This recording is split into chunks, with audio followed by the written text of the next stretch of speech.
The following morning, Amara sat at the breakfast table with Kai and Kai's mother, sunlight filtering softly through the windows as the quiet clink of cutlery filled the room. Kai glanced at Amara and immediately noticed how far the honey jar was from her reach, and without a word, he leaned forward and slid it closer.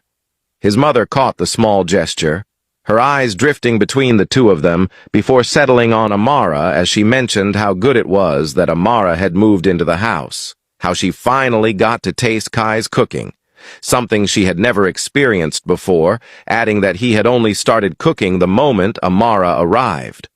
Amara laughed lightly, eyes dropping to her plate before lifting again as she told Kai that he was actually a really good cook and that he should cook for his mother more often.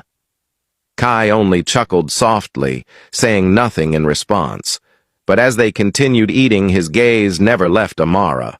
He watched her closely, quietly, as though he was engraving her into memory, the way she held her fork, the way her lips moved slowly as she chewed, how careful she was not to spill anything.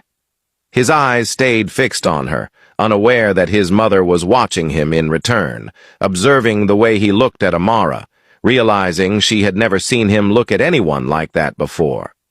Suddenly, Amara stood, excusing herself as she said her Uber had arrived.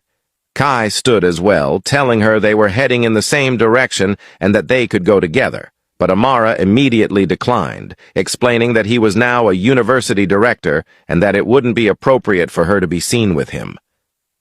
With that, she walked out, leaving Kai standing there watching her leave.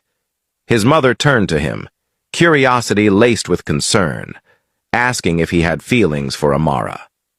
Kai looked at her, his expression shifting instantly, frustration flashing through his eyes as he asked why everyone kept assuming that, insisting that he didn't have a single drop of feeling for Amara, that he was only nice to her because she was a good person, and that he would never do something like that to his cousin. With that, he walked away, leaving his mother seated at the table, visibly surprised by the sudden sharpness in his tone.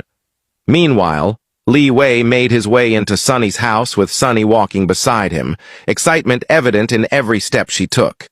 They entered the study room where Sunny's father sat, and the moment he noticed them, he set his documents aside and gestured for them to sit. Liwei's eyes immediately scanned the room, moving carefully across every corner, every surface, searching for hidden cameras before finally settling on the man in front of him. The man spoke at last, remarking that it was his lucky day to finally meet the future of Eastgate Group and the lead.